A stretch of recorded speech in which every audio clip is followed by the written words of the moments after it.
Commander Hyun stood at the large window of Earth Space Station Alpha, watching the massive alien ship approach. It was 3 times bigger than anything humans had built. Its metal skin shimmered like water under sunlight. "Sir, they're requesting permission to dock," said Lieutenant Song, her voice steady despite the tension. "Grant it," Hyun replied. After 30 years in space service, he thought he was prepared for anything. First contact with an advanced alien civilization wasn't on his list. The strange signals had started arriving 5 years ago. At first, they seemed like cosmic noise, but Dr. Park's team had decoded them. They were warnings about something called Galactic Command, warnings that many dismissed as hoaxes or misinterpretations. Now, those warnings seemed all too real. The alien delegation walked with perfect posture through the airlock. They looked almost human, 2 arms, 2 legs, 1 head, but their skin had a bluish tint, and their eyes were larger, set wider apart. Their leader wore elaborate clothing with symbols that probably indicated rank. "I am Supreme Counselor Riltak, of Galactic Command," the leader announced. The translation device carried his words with perfect clarity. "We have come to welcome Earth into the galactic community." Within hours, they were meeting with Earth's United Council. President Lee maintained a diplomatic smile, but Hyun noticed her knuckles whitening as she gripped her chair. Riltak's presentation showed hundreds of worlds under Galactic Command protection. "We guide developing species until they are ready for full membership," he explained. "Earth shows great promise, but you are centuries behind true galactic citizenship." Director Kim of Earth Intelligence caught Hyun's eye across the room. Her slight head shake confirmed his suspicions. This wasn't the friendship offer it appeared to be. "What exactly does your protection entail?" President Lee asked. Riltak smiled. "Simple measures to ensure your safe development. Limitations on deep space travel, technology transfer restrictions, monitoring stations in your system, all standard protocol." "And if we decline?" asked Defense Minister Bay. The alien's smile didn't change, but something in his eyes hardened. "No developing world has ever declined our protection. It would be unwise." That evening, Earth's top officials gathered in the secure underground facility beneath New Geneva. The mood was grim. "Those warning signals described this exactly," Dr. Park said, pointing to the data screens. "They approach with offers of protection, establish limitations, and eventually take whatever resources they need." "Can we resist?" President Lee asked. Defense Minister Bay shook her head. "Their ships have capabilities we can only guess at. Direct conflict would be suicide." Director Kim stepped forward. "The warnings also said Galactic Command has weaknesses. They're overextended. Their alliance is fragile, and they consistently underestimate primitive species." "We need time," Hyun said. "Time to understand their technology, their politics, their vulnerabilities." President Lee nodded slowly. "Then we play along. We accept their protection while preparing our response." The next day, Earth formally welcomed Galactic Command's offer. Supreme Counselor Riltak seemed pleased, but not surprised. "A wise decision," he said. "We'll establish monitoring stations immediately. Your development will be carefully guided." As the aliens departed to begin their work, Commander Hyun escorted Riltak to his shuttle. "You know," Riltak said conversationally, "some species resist at first. They think they can outsmart Galactic Command or find some advantage. They never do. Humans understand our place in the universe," Hyun replied carefully. Riltak nodded. "Good. Your species shows remarkable adaptability. In time, you may earn greater privileges." As the alien shuttle departed, Hyun returned to the secure facility where Director Kim waited. "Operation Patience is now active," she said. "All intelligence agencies are coordinating. Every contact with their technology will be analyzed. Every conversation recorded. We'll understand them better than they understand themselves." "How long do we have?" Hyun asked. The warning suggested they usually spend 5 to 10 years establishing control before beginning resource extraction. Hyun looked at the screens. showing the alien ships now positioned around Earth's system. They think we're primitive, that we'll be grateful for their guidance, that we're no threat. That's their first mistake, Director Kim said. They ignored the warnings about humans. And we'll make sure it's their last mistake, Hyun replied. Outside, Galactic command ships settled into Earth orbit, their crews confident in their superiority, unaware that beneath the surface of apparent compliance humanity was watching, learning and preparing. The trap was beginning to form, and Galactic Command had walked right into it. 5 years passed under the watchful eyes of Galactic Command. On the surface, Earth appeared to accept its role as a developing world. Humans followed the regulations, respected the boundaries, and showed appropriate gratitude for alien guidance. Deep beneath New Seoul, in a bunker shielded from alien detection, the truth was very different. Captain June stood before the assembled Earth intelligence leadership, his uniform crisp despite working for 20 hours straight. The holographic display behind him showed the positions of Galactic command ships throughout the solar system. Their patrol patterns are predictable, he said, highlighting several orbits. They rotate crews every 30 days. Security is heaviest near their communication hubs, lightest near the mining operations on Mars. Commander Hyun nodded. For 5 years, he had coordinated Earth's covert response to the alien occupation, though Galactic Command would never call it that. They preferred terms like protective oversight and developmental guidance. What's the latest on their internal politics? Director Kim asked. Captain June changed the display to show 12 distinct alien species. Galactic Command isn't the unified force they pretend to be. It's an alliance of convenience between these 12 dominant species, and the alliance is strained. The Merodians and Lantics nearly came to blows over resource allocation last month. Dr. Park entered the room carrying a small device. Her eyes showed exhaustion, but she wore a smile of triumph. "We've done it," she announced, placing the device on the table. "We can now intercept and decode all Galactic Command transmissions." A murmur of excitement ran through the room. "Their encryption seemed advanced at first," Dr. Park continued, "but it's linear and predictable once you understand the underlying mathematics. Our quantum systems broke it completely." "What have we learned?" Hyun asked. Dr. Park touched the device, and it projected documents and communications above the table. "They're facing a resource crisis. Element 620, which powers their faster-than-light drives, is increasingly rare. And guess what?" Her finger traced to an image of Earth. "Our planet has the largest known deposit in this sector." The room fell silent as the implications sank in. "How long before they move from protection to extraction?" Major Sun asked. "Their High Council votes next year," Dr. Park replied, "but the decision seems predetermined." Director Kim moved to the center of the room. "And our operatives?" Captain June touched his tablet, and the display changed to show hundreds of dots spread across a galactic map. "We have people in every major Galactic Command facility. The exchange program they established as a cultural benefit gave us perfect cover to place our people." "And what have we learned about their technology?" Hyun asked. Dr. Park smiled again. "Everything. Their arrogance is their greatest weakness. They don't secure their systems properly because they don't believe we could understand them. We've had complete access to their technical databases for 3 years." Major Sun stepped forward with her report. "Human ships are being built in secret facilities inside Jupiter's moons. They incorporate reverse-engineered galactic technology with our own innovations.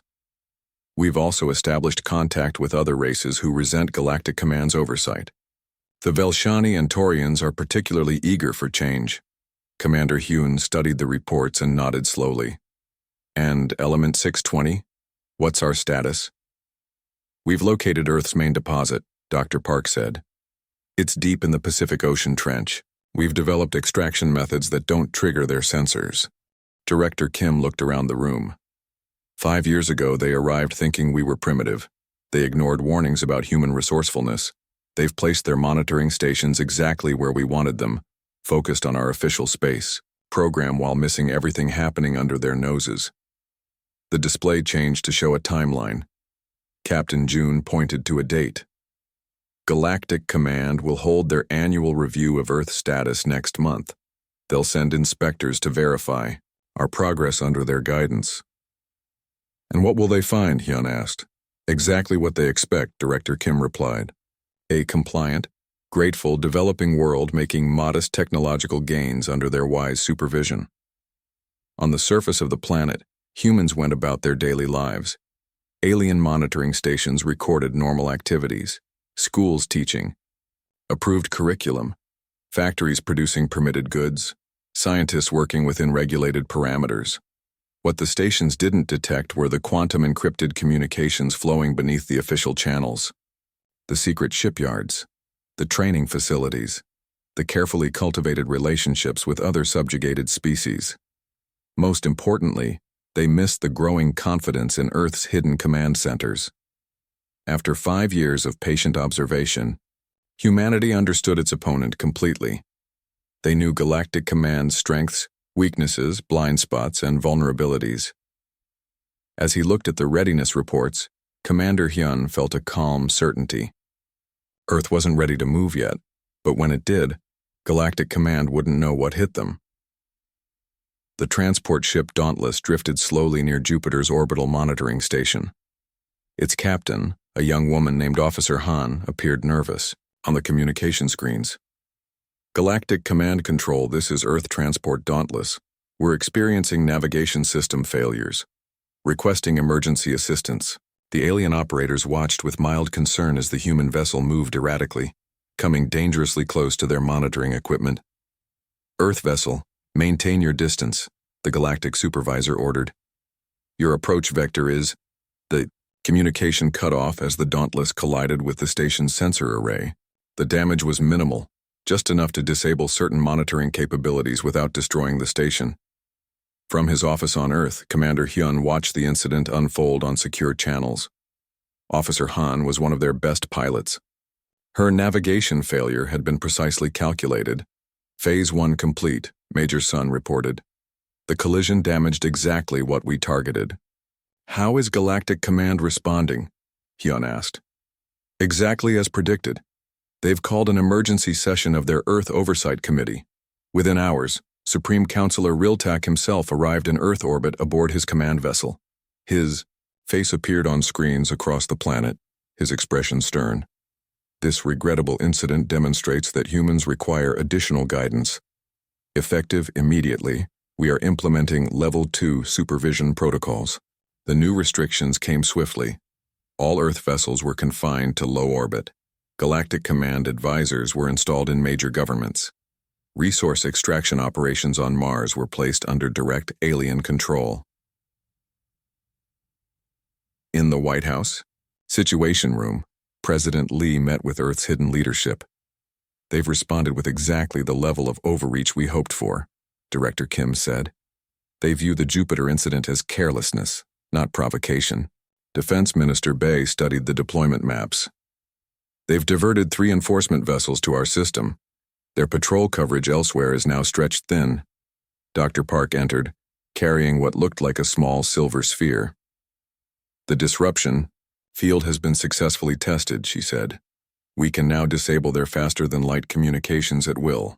And they have no idea we have this capability? President Lee asked. None, Dr. Park confirmed. They believe our understanding of quantum physics is decades behind theirs. Commander Hyun turned to Major Sun. And our allies? She activated a secure display showing representatives from 4 different alien species. The Velshani, Tarians, Proxima Colony, and Delveti are ready. They've positioned their assets as requested. What about Element 620? President Lee asked. Dr. Park smiled. We've quietly stockpiled enough to power our fleet for 5 years, and we've identified exactly which Galactic Command ships to target to cripple their mobility. 2 days later, another incident occurred. A Galactic Command inspection team found unauthorized technology in a Beijing research facility. The humans apologized profusely, claiming ignorance of certain regulatory details. Galactic Command responded by placing all Earth research under direct alien supervision. In his private office, Commander Hyun received the news with hidden satisfaction. The unauthorized technology had been planted there specifically to be found. How did they respond? He asked Captain June. They've implemented 3 more of their Level 2 protocols just as we hoped. 67% of their enforcement resources are now focused on Earth. And their communication vulnerabilities? Fully mapped, Captain June reported. We can sever 90% of their command structure communications with a single activation. Major Sun entered with fresh intelligence. Their central command believes Earth is on the verge of rebellion, but a disorganized primitive one. They expect protests, perhaps sabotage. Nothing sophisticated. Commander Hyun nodded slowly. And the Supreme Counselor? Realtak himself is overseeing the situation. He's moved his command ship to Earth orbit and brought his entire leadership staff. Their tactical response group is running daily drills preparing for human unrest. Perfect, Hyun said quietly. They're looking for exactly the wrong type of threat. That evening, Hyun stood on the roof of his apartment building looking up at the alien ships visible in the night sky. To most humans, they were symbols of oppression. To him, they represented pieces on a chessboard, being carefully maneuvered into position. His secure communication device vibrated. It was Director Kim. The final provocation is set, she said. Tomorrow's demonstration outside Galactic Command headquarters will draw their security focus. Meanwhile, our teams will be in position throughout their network. And President Lee? Hyun asked. She's authorized Operation Checkmate to begin at 600 tomorrow. Hyun put away the device and continued staring at the alien ships. For 7 years, humanity had bent the knee while secretly preparing. Tomorrow, Galactic Command would learn what the warning signals had tried to tell them. Never underestimate humans when backed into a corner. At exactly 0600 hours, Lieutenant Mina stood with 50 other protesters outside Galactic Command's Earth headquarters in Geneva. They carried signs with mild complaints about alien oversight. Security forces watched them closely, scanning for weapons or technology. None of them noticed the small silver device in Mina's pocket. At precisely 0607, she pressed it once. Across 17 key Galactic Command facilities throughout the solar system, every light went out simultaneously. Communications fell silent. Navigation systems failed. Backup systems activated only to fail seconds later. In the darkness of Galactic Command Central Station orbiting Earth, Lieutenant Wu and her team moved silently through corridors they had memorized over months of careful planning. They wore maintenance uniforms identical to those worn by the station's support staff. Command center breach in 10 seconds, Wu whispered into her earpiece. The quantum communicator used technology. Galactic Command didn't know humans possessed. The doors to the command center hissed open. Inside, alien officers worked frantically to restore systems. They barely glanced at what they thought were maintenance workers entering to help. Now, Wu said quietly. Her team moved with practiced precision. Small devices attached to strategic points in the room emitted a specific frequency that caused temporary disorientation in all 12 species that made up Galactic Command. By the time the aliens recovered seconds later, Wu's team had secured the room. Every officer found themselves looking at humans holding unknown weapons. This facility is now under Earth control, Wu announced calmly. Cooperate and no one will be harmed. Similar scenes played out across Galactic Command's network. On Mars, Captain Min led the takeover of the mining operation. In Jupiter orbit, Major Shin secured the fleet refueling station. Near Venus, Dr. Jin and her team took control of the communications hub that connected Earth to the wider galactic network. In the hidden command center beneath New Sol, Commander Hyun and Director Kim watched status indicators change from red to green as each target was secured. Primary communications hub secured, reported Captain June. All galactic distress channels neutralized. Element 620 processing facilities under our control, added Major Sun. Their fleet will be immobilized within hours as reserves deplete. And, Supreme Counselor Realtek? Hyun asked. A new screen activated, showing the bridge of Realtek's command vessel. Lieutenant Mina, who had slipped away from the protest, stood behind a stunned Realtek, who sat in his command chair surrounded by armed humans. "The counselor is secure," Mina reported. "We control all systems on his vessel." Beyond Earth, other changes were occurring. Near Proxima Centauri, ships from the long-subjugated Velshani people disabled Galactic Command outposts. In the Tau Ceti system, the Taurians took control of the resource distribution center that had exploited their world for centuries. 2 hours after the operation began, Supreme Counselor Realtek was escorted into Earth's secure command center. His usual confidence had vanished. "What is the meaning of this?" he demanded, though his voice lacked its usual authority. "How could primitives possibly—" "Primitives," Commander Hyun interrupted calmly. "You were warned about Earth, Counselor. Those warnings weren't exaggerations. You've committed an act of war against the entire Galactic Command." "No," Director Kim stepped forward. "We've executed a precisely targeted operation against an exploitative authority. The representatives of the Velshani, Taurians, Proxima Colony, and 3 other systems are already issuing statements of support." On the main screen, a galactic map showed green indicators spreading as more systems declared independence from Galactic Command Control. "Impossible," Realtek whispered. "You can't have coordinated this. Your technology isn't advanced enough to break your encryption?" Dr. Park finished for him, entering the room. "We did that years ago. Your arrogance was your weakness. You never secured your systems against us because you didn't think we could understand them. Your evaluation of Earth as primitive was flawed," Commander Hyun said. "While you watched our official space program and regulated our industries, you missed what we were building in secret. And now," Director Kim added, "we control your communication network, your faster-than-light technology, and your supply of Element 620. Galactic Command will no longer dictate terms to Earth or any other world." Realtek sank into a chair, his blue skin pale with shock. "What do you want?" Commander Hyun leaned forward. "A new beginning. A galactic council with equal representation for all species, including those you classified as developing." On screens, throughout the room, reports continued to arrive from across the galaxy. After centuries of unchallenged authority, Galactic Command had fallen in less than a day, taken down by a species they had dismissed as primitive, who had spent 7 patient years preparing for this moment. The silent takeover was complete. 1 month after the silent takeover, representatives from 27 worlds gathered on a new space station near Alpha Centauri. The circular chamber had been designed with perfect equality, no seat elevated above others, no species given preference. Commander Hyun adjusted his formal uniform as he prepared to address the assembled delegates. Beside him, Director Kim reviewed her notes one final time. "Nervous?" she asked quietly, after facing down Galactic Command. Hyun smiled slightly. "This is the easy part." The chamber quieted as Hyun stepped to the central podium.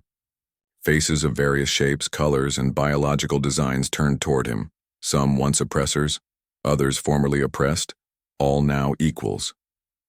3 weeks ago, Earth led an operation that ended Galactic Command's dominance, Hyun began. Today, we established something new, the United Galactic Council, where all species have equal voice and equal rights. Across the chamber, representatives nodded or made gestures of approval according to their customs. In the back row, former Supreme Counselor Realtek sat in plain clothes, his once commanding presence diminished. "The transition of power is complete," Hyun continued. "All systems report stability. The new charter has been distributed for review." A delegate from the Velshani rose, their tall, slender form towering over the other representatives. "Earth has shown remarkable restraint. Many expected you to simply replace Galactic Command with human rule. That was never our intention," Hyun replied. "Dominance by any single species leads to stagnation. We seek partnership, not power." From another section, a Taurian representative spoke, their voice deep and resonant. "Yet Earth now controls the primary sources of Element 620. That gives you significant leverage. Director Kim stepped forward. Which is why Earth proposes distributing mining rights equally among council members, with 10% of production supporting developing worlds. The proposal caused excited murmurs throughout the chamber. Such generosity was unprecedented.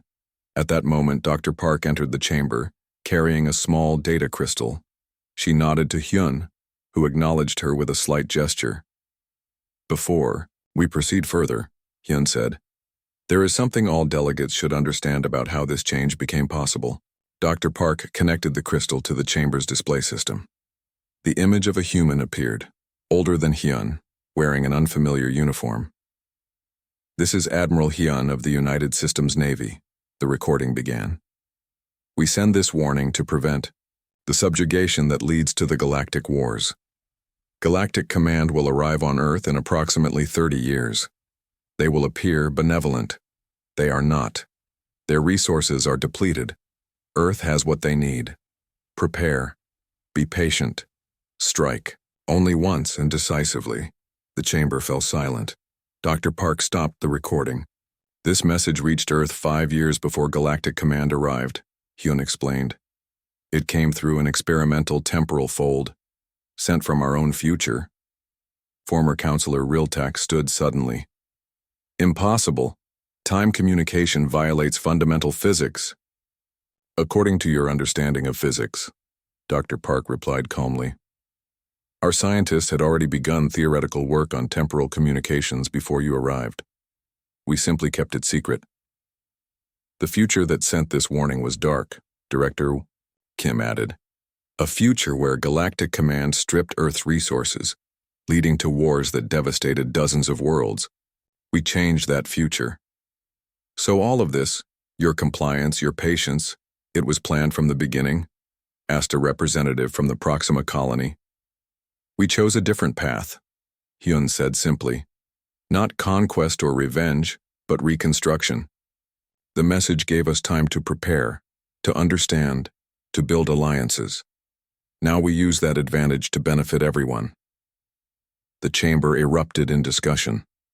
Major Sun approached with a security update. The last resistance in the Orion sector has surrendered, she reported quietly. The transition is officially complete. As the council settled into its first formal session, Hyun stepped away from the podium. He found Riltak waiting near the chamber exit.